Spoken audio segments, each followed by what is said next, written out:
Audio leakage. New for 96.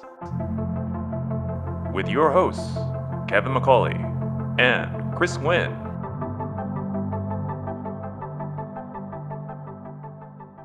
We have so much to cover. Do we? Yeah. Have things been going on?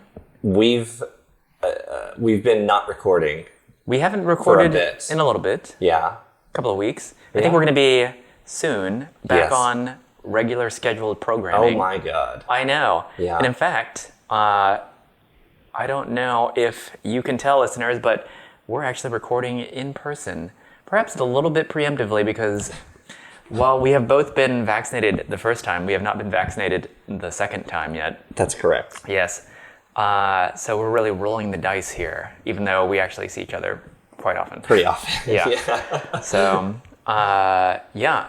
And that is great news. We were able to get vaccinated, and we're going to be fully vaccinated in a couple of days. Yeah. So, Me, you first. a singular day, but you a couple, I suppose. Yeah, I did get vaccinated the second time the day after because I wanted to see what happens to you. Mm-hmm. Yeah. So, if your blood doesn't congeal into a solid. I mean, I'm living proof of the great experiment of getting all 3 vaccines at once. It's really best to load up. Yeah. I want to be extra safe. Yeah, I've read that on a web medical doctor. So we went far. You might be asking, how did you get vaccinated? Yes. And we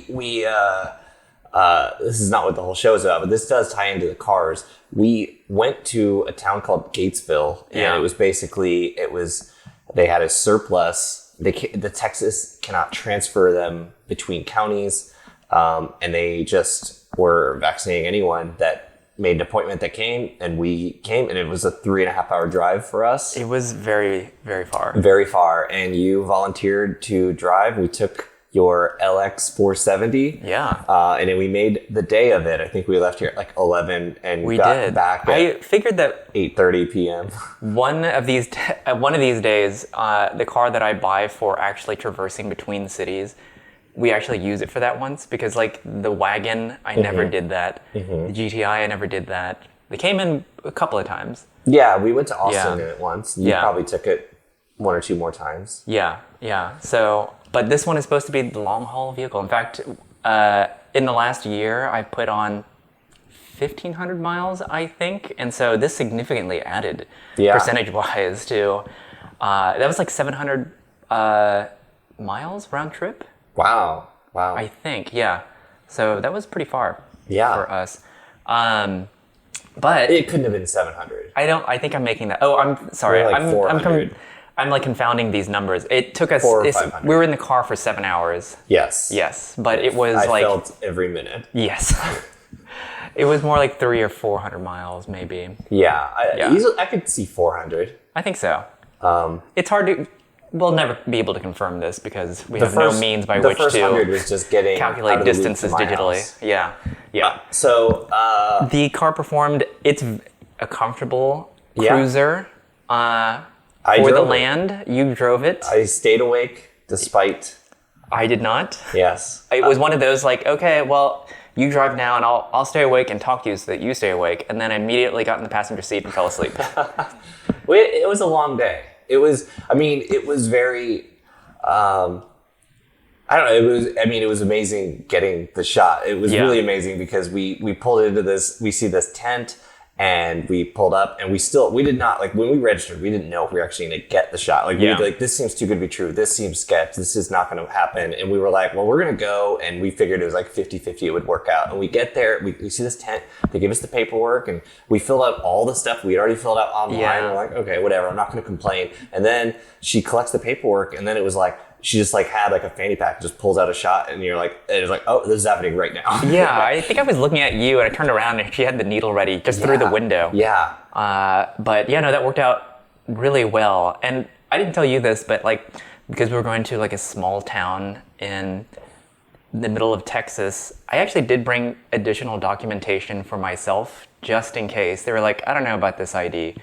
So I had my social security card and birth certificate in my backpack wow. just in case. Well, thanks for leaving me out to dry, like, Yes. just in case they did need that. You are a particular darker shade of Caucasian tan, Kevin. They're gonna have to really think about that one. But the whole process was like 30 minutes.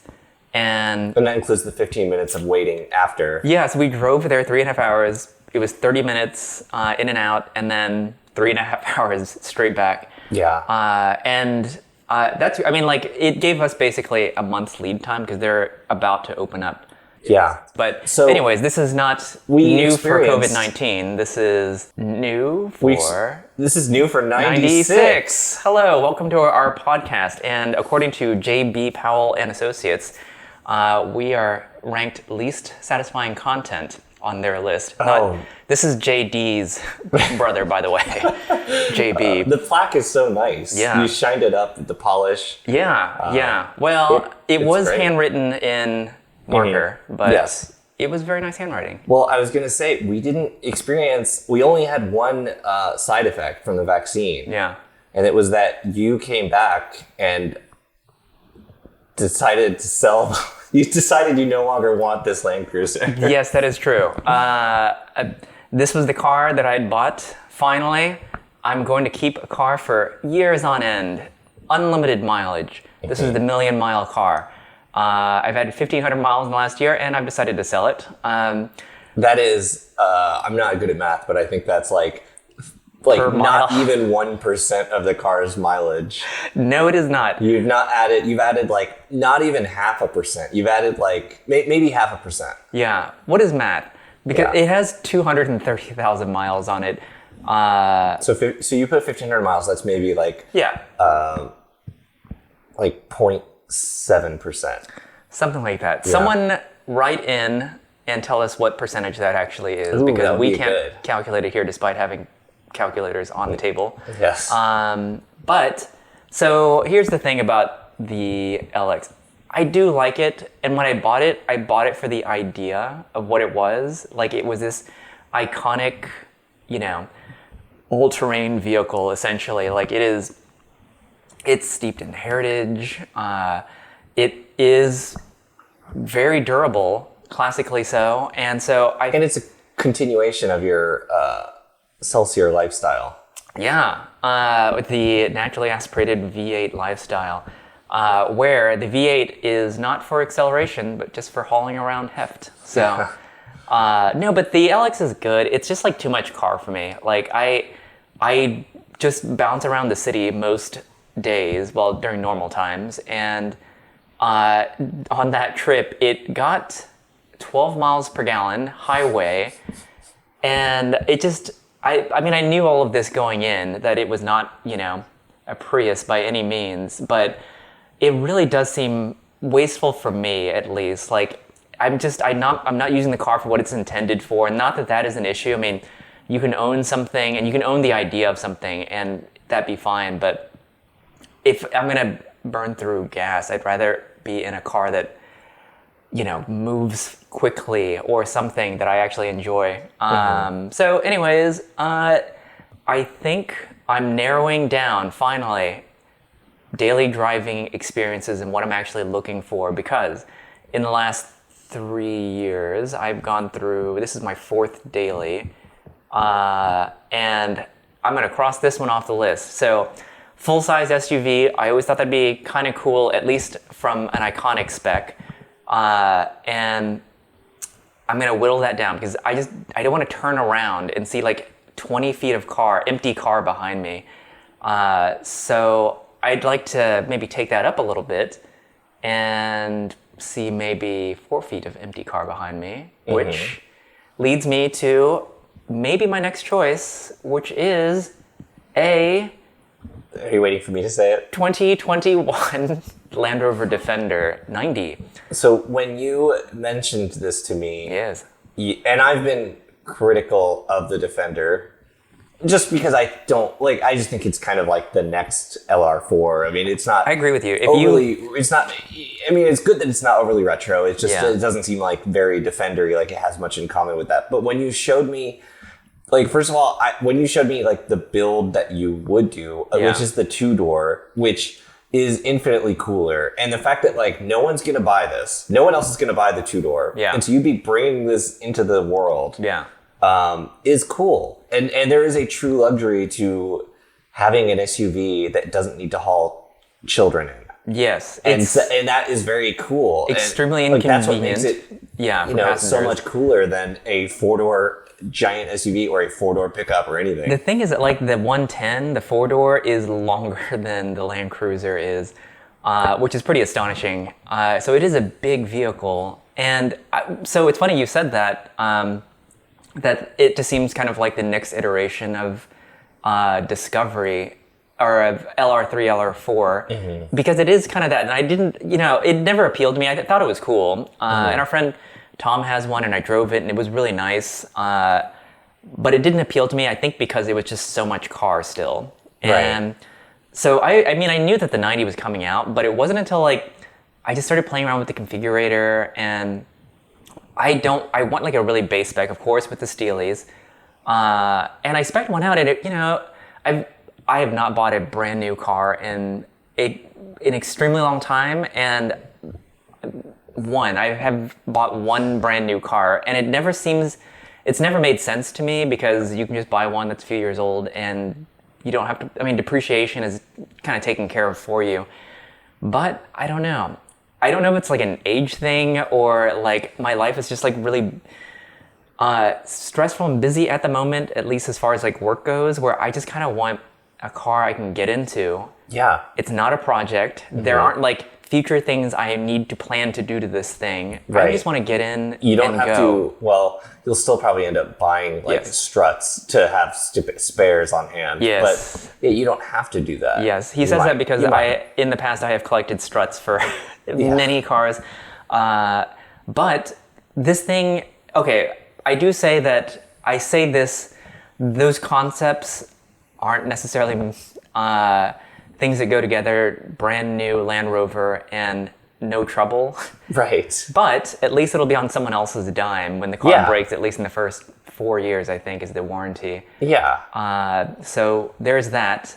And because it depreciates probably precipitously, I will need to keep the car for a while. So this will force me to keep a car for a while, I think. Yeah. Or I'll grow wary of it and just take the depreciation hit in like 2 years. I think having this, which you won't have to think about, you won't have to worry about, will free you to enjoy your other car or cars more. Yeah. So this is the beginning of like the mix-up or the toss-up, I guess. I don't know what to call it, but like, so the Celsior, I think I'm gonna probably list that for sale, and that's probably a casualty of COVID a little bit because I haven't really gotten to drive it much this year, and it's just kind of sitting, and it needs to be maintained, insurance has to be paid, and I'm just not really enjoying it. I don't kind of foresee in the future though, like me picking up interest in that car as much as I did pre-pandemic, and so someone else will probably enjoy this much more, so that's gonna go. Obviously the Land Cruiser is gonna go. And Land Cruiser market is like inexplicably hot right now. Yes, you send me listings every day. I do that to annoy you mostly.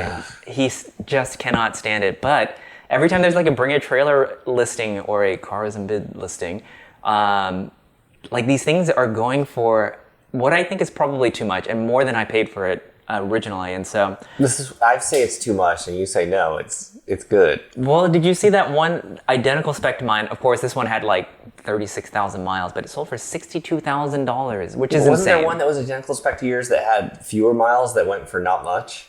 No. All 06 Pluses have been going for a lot. So there's one that just sold on Bring a Trailer with 200,000 miles on it. That one went for 20.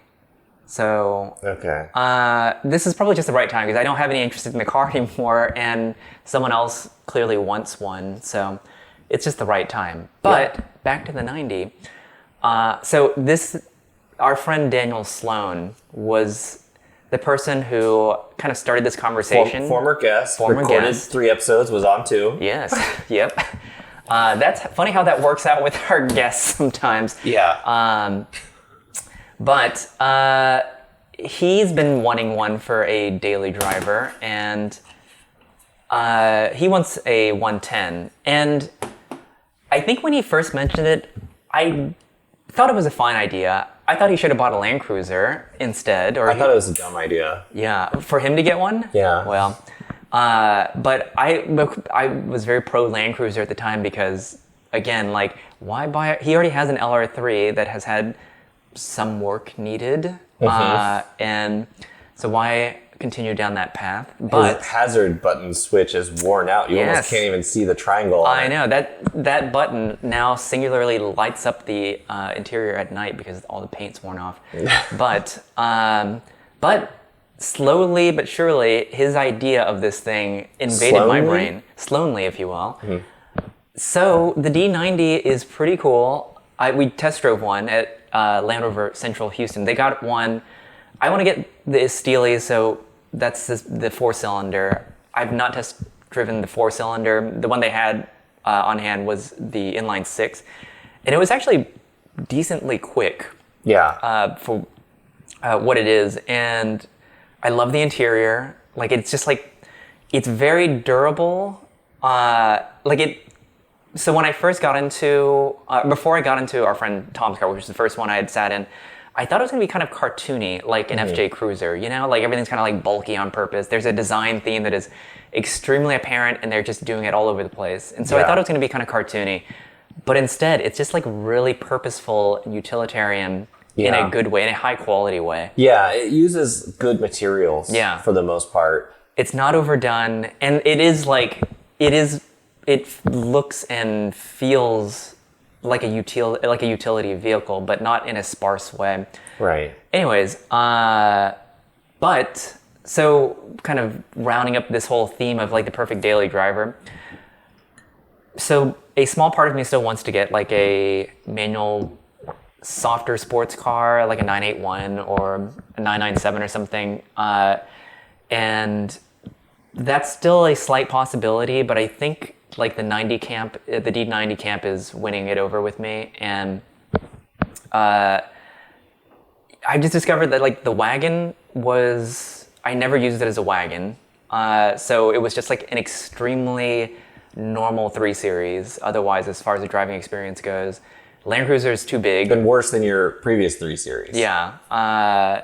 Which was a 330i, and it was a little bit sportier. And the Land Cruiser is just too much. It's just like, I don't need seven places for 7 people to sit, and like this vast expanse of storage, or the 9 miles per gallon in the city. So this car, though surprisingly, it's a 2-liter turbo, 4-cylinder, and it doesn't actually get that good of gas mileage, though, surprisingly. So it's I think it was rated at 1922, which is, loads better than... It's still better than all your cars. Yes. Oh, yeah, definitely. And so it's better. And surprisingly, the inline 6 actually gets better highway mileage.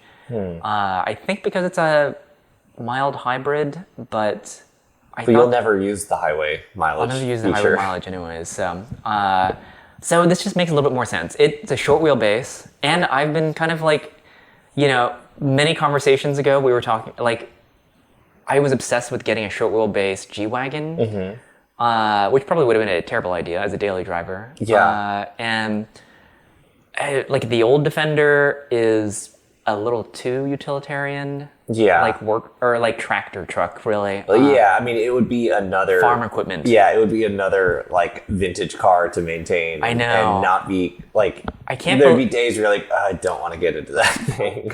Yeah. So, and this was kind of like an instant flip, like of a switch, because I truly never thought that I was going to buy a brand new car ever, because it just never made sense to me. But suddenly, like the thought of like not having to deal with problems on a daily drive, not having to pay for problems to be fixed on daily driver, and not having to like buy a 10-year-old car that's not in the color you want, that like is not exactly right, and then you also like, okay, I've got to change the fluids, I've got to change the tires, I maybe have to like either fix this paint thing or live with it, Yeah. or you know what I mean, or like or do something with to get Bluetooth. Like the fact that this will be like out of the box, like ready. Yeah, for some reason, all of a sudden, like it just I get it. clicked that like, oh yeah, you can just buy this and it's good to go. You can like, just have it the way it should, like the way you want it to yeah, start. and to be able to spec a car from scratch. Yeah. Because it would have to be.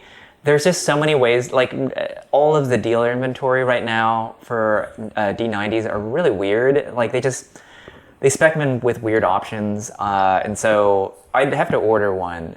But that's kind of cool because I've never ordered a car before, and so yeah, I would get exactly what I want. So this might be. So tell us more about what it is you want, because the 4-cylinder with the steelies, 90. The 90. I really want, like, I'm trying to keep the options down because it stacks up extremely quickly. Yeah. And, you know, I would have loved to have just had one that was that base price, which is $47,000.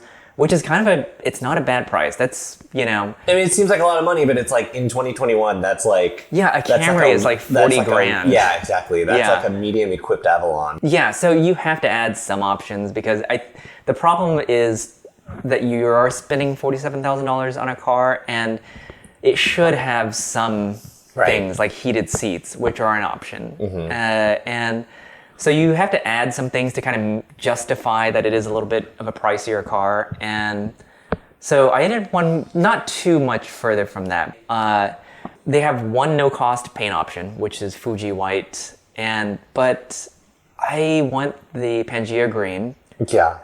Which is good. And if I want the Pangea green, I want the white top because it's going to be the classic combination. So both of those are options you have to add.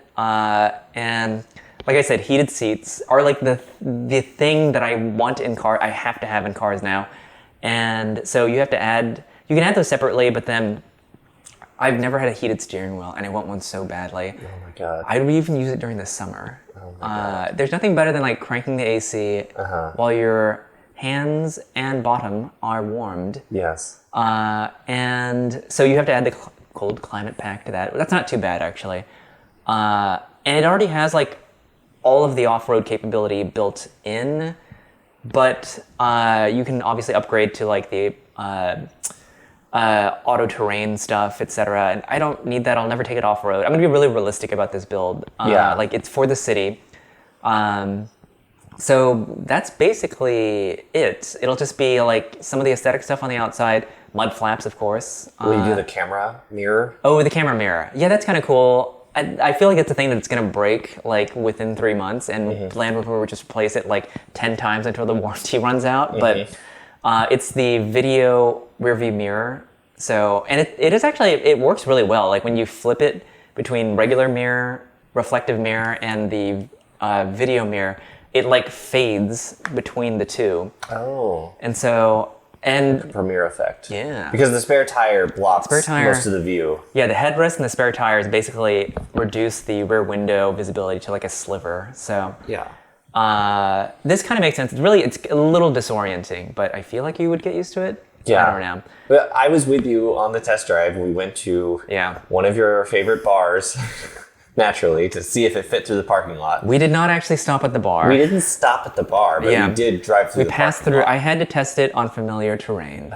Yes. But it was a Friday afternoon, very leisurely test drive where it was 35 minutes. I always do that. You were like very surprised that like we were gone for like 30 minutes. Like I always like if it's just me in the car, like it's not like a they don't ride along with you, then I take it out for as long as like up to like an hour sometimes. I mean, because like if I feel like you're never gonna get you even in an hour you really can't get 100% feel of the car, but yeah, the size is perfect. Basically, the back seats are useless as far as like trying to get in and out of because. Do you think? Okay, but do you think it will be too wide for parallel parking in front of Poison Girl? Oh my god, no, I don't. No. Maybe. It's pretty wide. It's wide. It's wider than the Land Cruiser. It's wider than the Land Cruiser. No, Maybe I by think it'll like be an fine. inch. Yeah. Okay. Poison Grill is a neighborhood dive bar that Yeah. we used to enjoy going to in the olden days. Yes. And I classically always find a space in the front. They keep it open for you. Keep it open for me, cones and all. Yeah. Yes, it would fit in the space. I guess, you might get sideswiped. I don't know. Probably not. What I thought you were going to say, that what's going around, another reason to sell the LX is that people are like stealing the catalytic converters. Oh God, there's that too. Yours is parked outside and ripe for the taking. That is true. Well, thanks. Now you've alerted No one our has more your exact deviant address. They just have like a 3-block listeners. radius. Yes, exactly. Apparently, along with like Prius catalytic converters, which is happening like nationwide, now they're stealing like Toyota truck catalytic converters as well. And my car is like... But rear-wheel drive Toyota wagon catalytic converters are hopefully safe. Maybe. We'll see. Okay. We'll see. My car also is basically set up for like easy-going thieving. Especially because we took off the running... We took off the running boards, and it's just like a foot of clearance underneath for them to slide under. So hopefully that doesn't happen before I sell it, because otherwise I will have to lie and say that yes, it does have an exhaust, and that's why, or an aftermarket exhaust, and that's why it sounds. Maybe that's what happened to the Sequoia in my neighborhood, and that's why it sounds like maybe rattle trap piece of junk. Yeah, not like an intentional muffler delete. Mm-hmm. So I don't. No, there's nothing intentional sounding about the Sequoia. Yeah. It is garbage. Yeah. So, anyways, we'll see about. So we're going through like the semiconductor shortage right now, and this and that, and there's a boat lodged in the Suez Canal, and I'm sure that's not how these cars are shipped. But so it takes like up to 6 months to get a car though, which is, it kind of kills a little bit of the draw, the joy. It's so funny. You were like this with the diecasts too, where I'm just like, ooh, I love the idea. Like once I swallow the pill of like paying the money, I love the idea of buying it and then just being surprised when it arrives at whatever point. So the fact that you're like, I'm not ordering a model from France. Like I want it here in 4 days. Yes, I need like that immediate satisfaction. And I feel like when you buy a car, I mean, you don't pay for it until it comes, but still, it's like, I don't know, like waiting 6 months, my mind could easily change. That's a quarter of the time. Oh no. See, I usually go through. I would have the opposite. Well, I would possibly regret it and change my mind, but that's like it's like you've spent the money and you've gotten the satisfaction of buying it basically, but without it letting you down yet. Yes, I suppose that's true. Literally or figuratively. It lives in my mind heroically working. Yeah, it's like that period when you finish the test, but before you get the results. Yeah. So we have two friends who have 110s, and the one got some of the first one, or one of the first ones, and he has had some issues. He had some issues. All I guess were resolved with software updates of some kind. I think so. Boy, similar to the comment that I had made about how Land Rover had, so this test drive vehicle that we had a power soft top. So it had like the ragtop roof, and there's something about like Land Rover and First Ever are two things that just don't go well together. And so, and our friend Tom, who has a Pangea Green 110, has a panoramic sliding sunroof, and he's mentioned that on occasion he will need to help it to close. And this is a brand new 2020 vehicle. So this car that I'm speccing most definitely will not have a mechanical roof of any kind.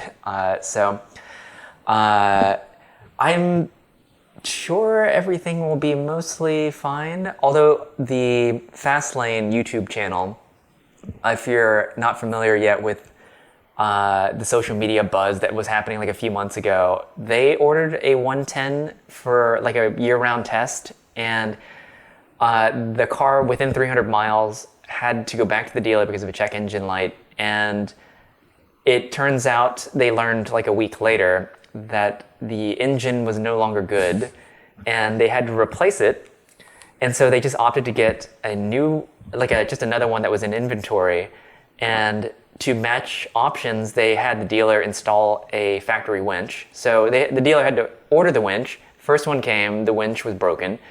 They ordered a second winch, it came, and then they totaled the car installing the winch by drilling through a wiring harness that could not be replaced. Okay, you can't bring up every Defender that gets totaled because the engine is bad or the wiring harness gets drilled through. These are minor things. They're small things. Yes.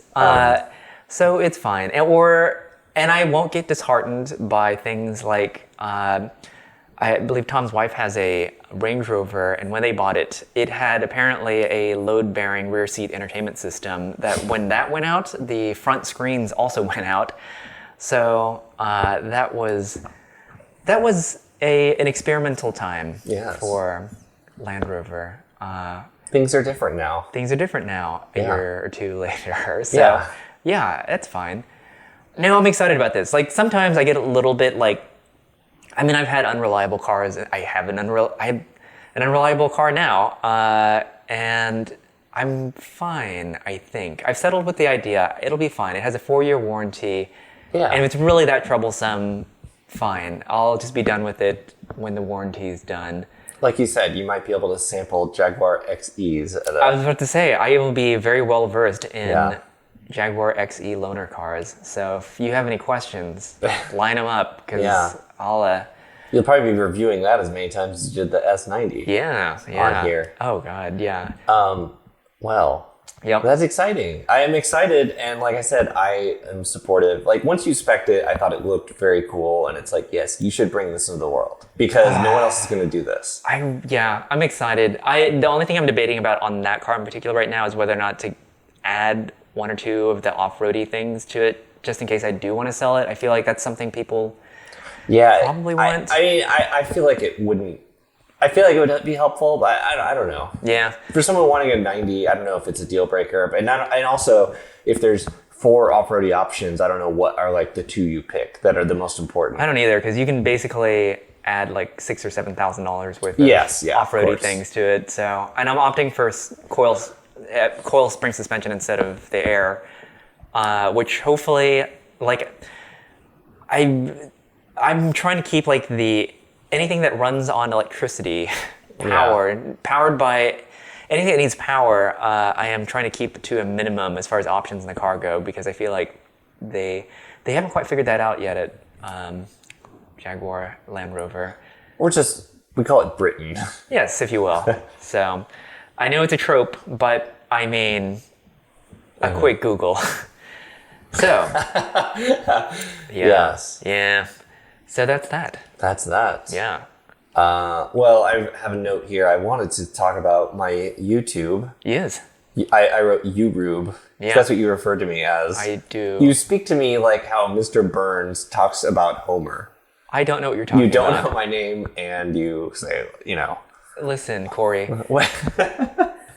So anyway, it's been 1 year since I started making a YouTube video. Capturing the Machine, the YouTube series, is 1 year old? It's 1 year old. I can't believe. I had no idea. Yeah. So it was weird. I started right at the beginning of the pandemic. Yeah. What a good way to spend the time in lockdown making videos at home. Well, the first few months, I guess I was like either more productive, which is very unlikely, or I was just like slow with other work, and I could like put in the time and do those videos. And like I was doing one a week for a couple weeks, and then like that's like impossibly. And if you're not familiar, Kevin's YouTube channel is an ASMR channel where he rubs 2 balloons together for hours at a time and then pops them. So that would be more successful. Yeah. Unfortunately, it is car things, but initially it was like my initial thinking was like, oh, this is gonna be like car experiences and photography, and I realized like no one cares about me talking about like something I did. Yeah. But I do have a value to offer of photography, and I like sharing it. And thank you. You actually put effort into like the video production.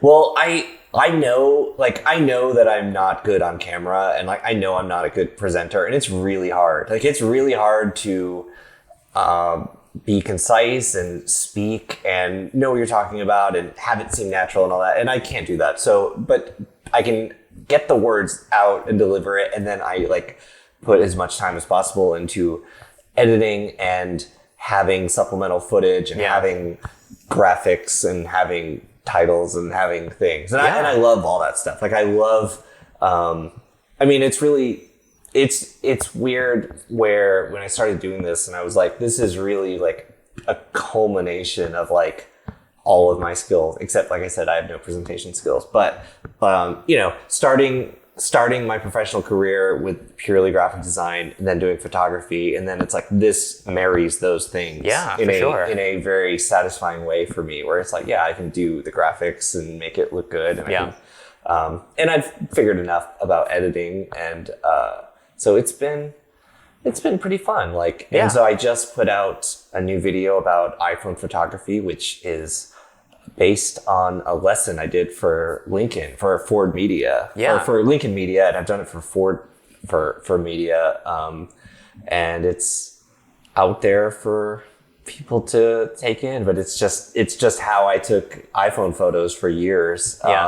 Like all the tricks and ways that I did it. And, you know, it's very satisfying. And it was like a flex for me to say, you know, to show examples, not like, oh, isn't this the greatest photo in the world? But it's like, isn't this pretty good for like, I put like, oh, this was shot on an iPhone 5 or, oh, most of these were shot on like iPhone 6. And it's like, it doesn't show that I'm amazing or that the iPhone, it's not a commercial for the iPhone. Absolutely not. It's not saying you need an iPhone. It's saying like, the iPhone 6 is long mini clips. It's about what you do with it. It's how you use the camera. And it's like a general, I don't even want to say rule. I hate like rules of photography, but like I've got lots of rules. Oh yeah. But it's not the equipment. I mean, the equipment like helps in a way. Yeah, but the equipment will help you. And if you're like, but it won't make for a good photograph. You've got to know how to use it. Yeah. When the equipment helps you is when it's like, you know, the conditions aren't right. Yeah. And, you know, I mean, that's what being a professional photographer is.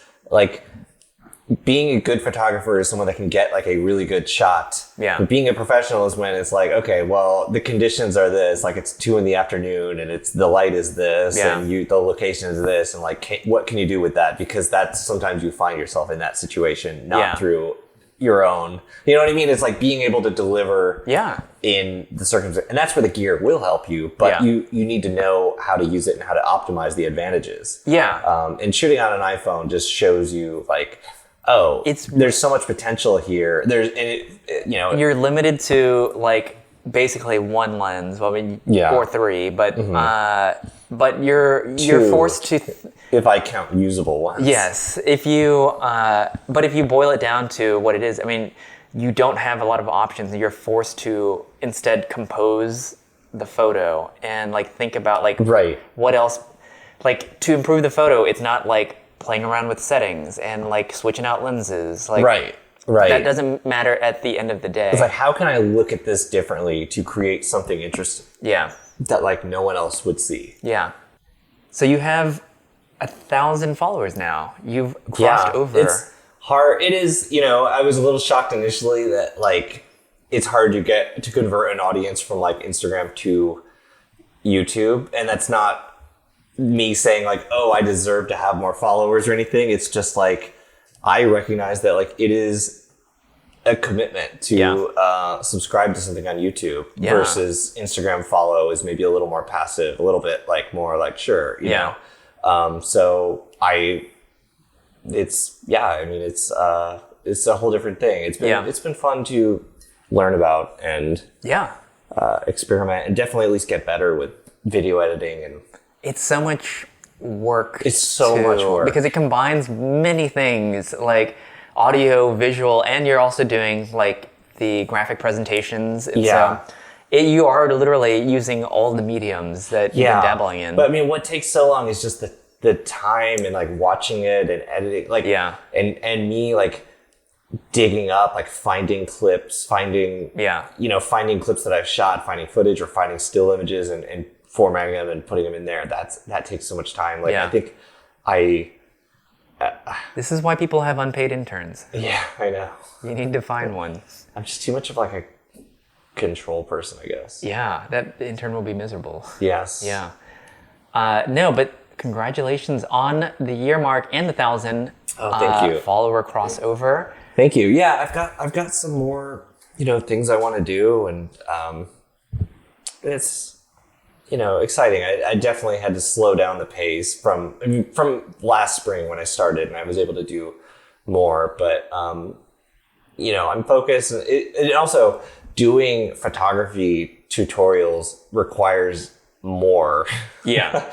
Like more footage, like more preparation than Oh, yeah. just like, oh, here's like a thing, I did or whatever, you know? So, I mean, I'm happier doing it if it provides value. Yeah. But And you've gotten good feedback. Yeah, I've gotten really good feedback. Yeah, including the guy who told you, like, why don't you look cooler? Yeah, I wasn't going to bring it up as a sore subject, but yeah, a guy was like, you should, I like watching stuff, I like watching cool cars, I like watching, like cool people. Like, what if you were more cool looking? Or what if you were better, more attractive? And I'm like, yeah, I should. I want to know what that guy meant. Like, is he sending you like links to Ed Hardy shirts or like tribal tattoo design ideas?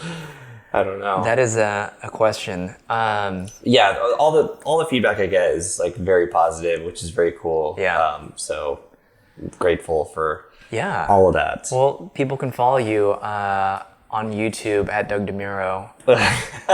And Yes. like and subscribe. Yes. Yeah. But it's just, I don't even, like on YouTube, is it an @ handle? It is no. Okay. It is. I mean, I guess you can just type it in the search bar.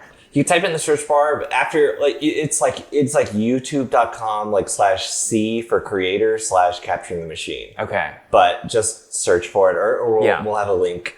But if you're listening to this, you probably already are aware, and you've either decided to follow or not to follow. Yes. Yeah. Which is fine. I get it.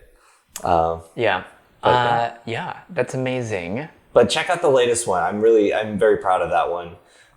It was a lot of information packed into like not even 7 minutes, and examples. And I shot with the Lexus LC, which was a cool camera car to shoot with. Yeah. You had that for the last week. Yes. Yeah.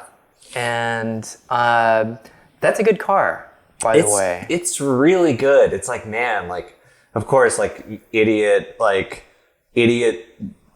car enthusiast brain is like, oh, I wish these were cheap. I wish these were used and cheap, but like they're not. But it's like it's a very compelling car. If you're I guess if you're like wanting a like sporty car that's comfortable, but you also want to keep it a long time and you're never going to track it, it's like, there's not a lot of competition for it because everything's gone so aggressive and like performance oriented. This is more like an Aston. It would be a cheap Aston too. It's like an Aston in like the DB9 sense. Yeah. Like I think the DB11 is twice as expensive and more performance oriented. So, and this is like, because it does have its aggressive side too, which is kind of cool. I think driving wise, it is it has a throaty engine that makes noise, and it has 471 horsepower. But it's never like a hardcore experience. It's very compliant, like over roads. It's very supple, like it's, even.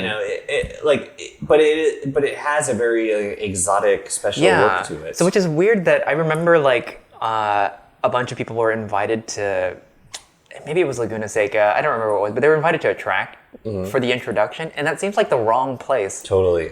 Like, I mean, yeah, you can drive around fast, sounds good, but it's not going to be good on the track. I don't think so. Yeah, I don't think it's tuned to.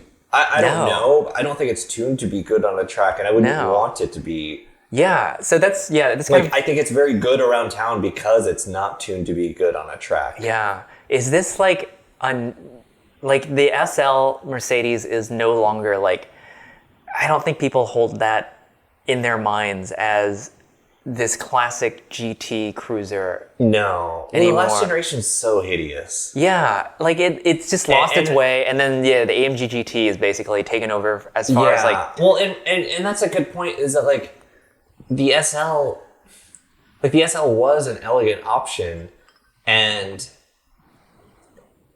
Mercedes-Benz has seemingly like pushed away buyers that want a luxury experience that's like not an AMG experience. Yeah. Like it's almost like there should be a fork in the SL lineup where it's like the 550 or whatever they're calling it is like just as developed. Yeah.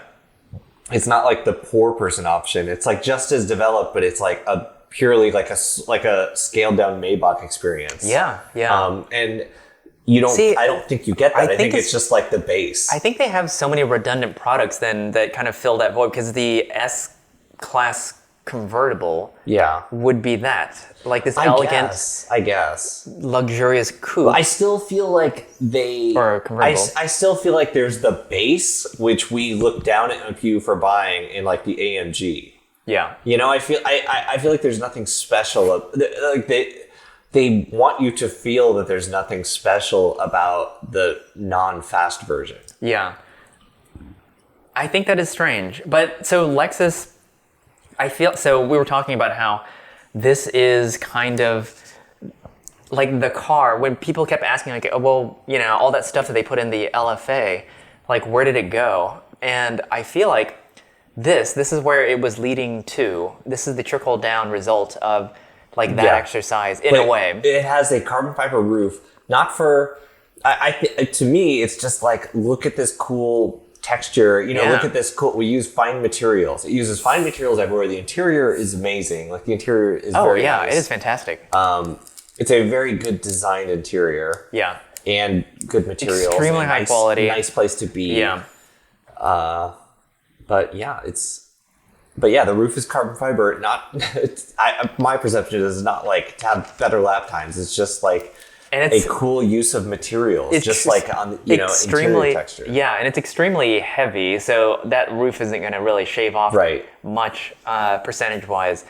But yeah, just the way that it looks too, even though the LFA didn't have like the spindle grille, but I feel like this has that kind of like muscular shape. Yeah, it's very LFA in profile. I mean, it is like a concept car. Yeah, in real life, which is cool. And it's such a solid idea of a car that I actually wonder if these will depreciate much, if at all. Yeah. In that, you know, like this is not quite the same, but like when Lexus does do something well, they tend to hold value. Like the GSF holds its value. I think the ISF holds value. Like I think car is going to be that same. It's not going to be. We talk about this, but the ISF is so funny. I mean, it's like when the ISF came out, its contemporary was the M3, E90 M3 with the V8. Yeah. All day long, the M3 was like the better car on track, the more hardcore car, the more exciting engine. Bet you could get a manual. It looked better. Yeah. Now, no one wants that M3.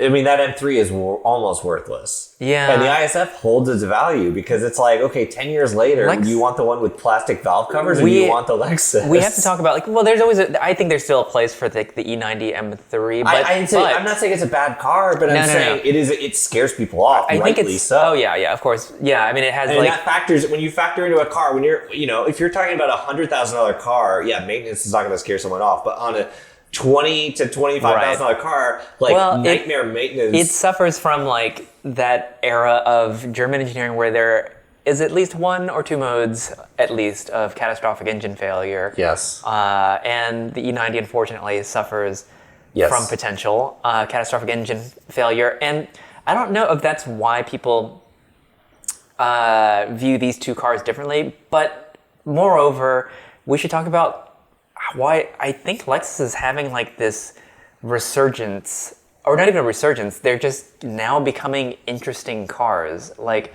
not as like... You talked about this in the last one. Did I? Yes. But it's true though. I mean, we're talking about it in the same way, where it is an interesting car. Or no, I'm sorry, I should say like, if you want something that's reliable, vaguely exciting when you want it to be, because, an E90 M3 is a good car to drive. It's a good city car too if you want it to be. It can be compliant if you don't put super aggressive suspension on it. But you do always have that maintenance looming over you, and it just isn't as relaxing to own. So if you have like other cars, that Lexus proposition is kind of nice in that, yeah, if you get an ISF, it's fast. It can be loud if you want it to be, but also it's extremely reliable. Yeah. I saw that one, and I probably mentioned it on the podcast before, but there was one with 300,000 miles on it. Yeah. And I looked at the maintenance history because they had made that available, and it was all dealer serviced and nothing major, like brakes, on occasion like a belt or something. Yeah, but I believe it. That's insane. It's amazing. Yeah. So that's a good trade. When you talk about it, of course, in period when the car came out, it was hard to say, Right. No, that's why I say that. Like, I think you probably wouldn't have chosen the M3 outright new, but it's like the Lexus ISF buyers. I mean, that's the last laugh. Is very well, this was kind of like, in retrospect, this is a more appealing car for a lot of people. Yeah. Yeah.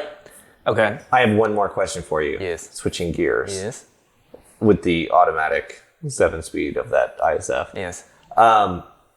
Will asked me, what is the most Dieter Rams car? Oh, interesting. Yeah. Naturally, I came to you. Yes. So Dieter Rams is a industrial designer.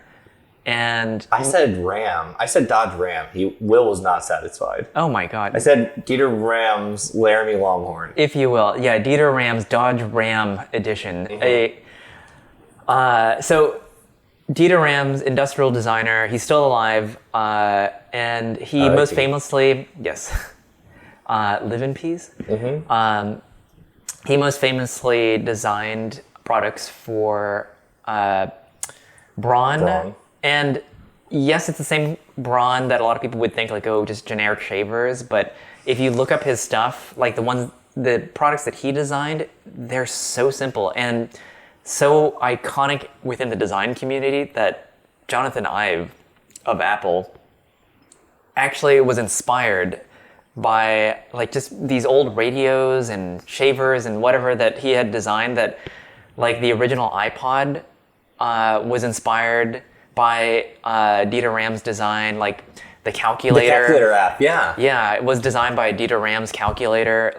And so, long descriptor short, it's just that he's like he's not minimalistic, it's that he only designs as much as necessary. So there's no ornamentation. And there's kind of beauty in that. That's a good distinction. Yeah. People use minimalistic to mean, like, people misuse that word. Yeah, they do. There's a lot of misunderstanding about that movement in general, but yeah, his designs are not meant to be interpreted as minimalistic. Anyway, so what car would that be? That's a good question. Yeah.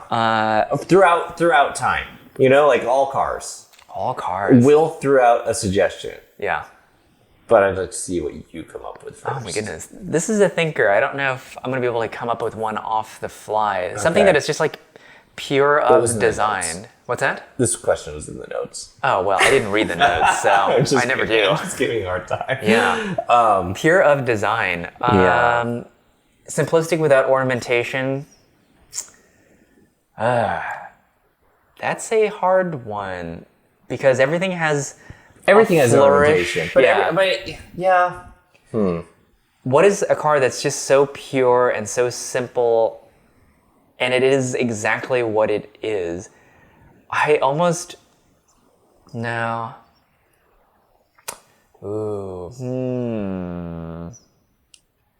I almost want to err towards a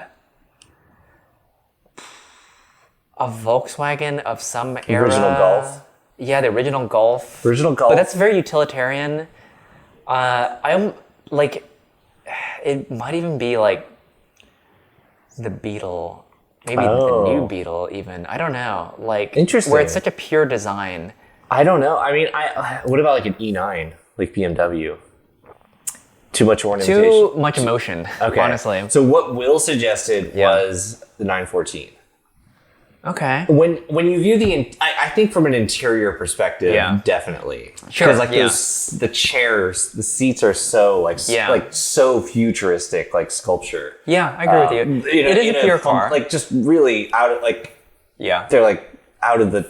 They don't seem to fit with the era. They're so like movie props. I'll agree with you. And a lot of Dieter Ram's designs like are very retro futuristic too. And I'd agree with that the 914 is very retro-futuristic. Yeah. I still can't lock down a specific car that I could think of, but I'm narrowing it down to it's going to probably be a Volkswagen or maybe even an older Audi product of some kind, where it's just like it's not meant to be exciting. Here's the thing. Yes. There are no Audis that are good my God. like B5 A4. I'll go with you on that. But that's what I mean, an older Audi of some kind. So it'd be like a 90s Audi, maybe even the A8. Ooh, okay. So you're saying that era. So the era, you're within the era. I'm not talking of like current day. You're not talking about like the Audi 5000 or some shit. Oh, no. Fuck that. No, like the heavily Volkswagen-based ones, no. Yeah, I can't. Well, the ones I don't know the names when it's like the Audi 6000. I posit you this. These are a little more complicated, but that's fine, I think. But so the S8, I think, is a really pure design. It's nothing more than exactly what it needs to be, and because there are no flourishes. I mean, you can say that about the E38. Maybe. You know what? I don't think I consider the interior and I think there's a little bit of flourish there, and it's meant to be a little bit sporty, as is noted with the Sporty Shorty designation. Yes, that was the official badge. Okay, wait, I've got it. So along the lines, and this has been floating in my head as I was talking about the A8. But the Phaeton. Oh. I think that is probably the most. It's like so well engineered, but it doesn't look like anything more than. Oh yeah. It actually is. When you said it like like the Dirk Diggler neon light up sequence happened. That's it. Yeah. That's it. I think that's it. Everything in that car makes so much logical sense from a design standpoint, and it's not exciting, but it's also not boring. I think that's a really good answer. So I think that's really my good. answer. No, I love that. That fits. That's my answer too. I'm actually curious if Dieter Rams has a car and what that car would be. Yeah. It's probably Jody Ive had like a Bentley Brooklands or something, or a Mulsanne or something. Yeah, it was a really weird choice. I wouldn't have expected that, but and Steve Jobs had he had the Mercedes SL. When I threw out the E38 suggestion, that reminded me what Daniel told me. So last year, a year ago, at the beginning, like right before the pandemic, I drove with Daniel. His E38 was here in Houston. Yep. We drove it to Portland. Yep. From Houston, and he has since sold that car. But his 2007 series 740, he was looking back at the pictures I took, like the real camera pictures, I guess. And he noticed, he was like, you never really took like any detail shots. Like everything was just kind of like the whole car or like a crop, but it was like, there's no like.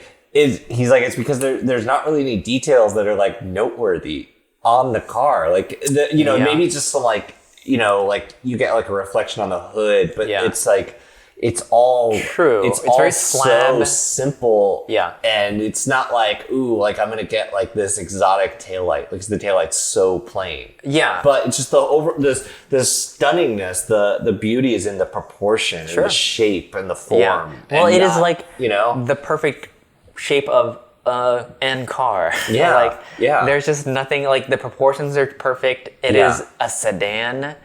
Like there's no mistaking that. And I feel like that's the same. I think the same applies to the A8 of that era as well. Well, that's why I mentioned this. That's what inspired me to mention this. I mean, similar proportions, and there's if you were to take a picture of that car, there's just nothing like that you would focus on, like beautiful headlights or like exactly that side surfacing. There is none. It's just a slab basically on the side. But that's the appealing thing. That's an interesting comment then that Daniel had made. It was interesting he picked up on that, and that like I didn't even realize that. And also, I mean, we were in exotic like cool places, but it wasn't, it was cool to show the car in these places and show it wide and show the form. That was during the time too of like when car companies did small, medium, large much better. It was a sausage of different links. That was the criticism. That was the criticism, which now it's like, well, now they're doing it again, but they're doing it again, but they're doing it worse. They literally all look the same now. Well, at least Mercedes. Is doing the small, medium, large thing not so well, but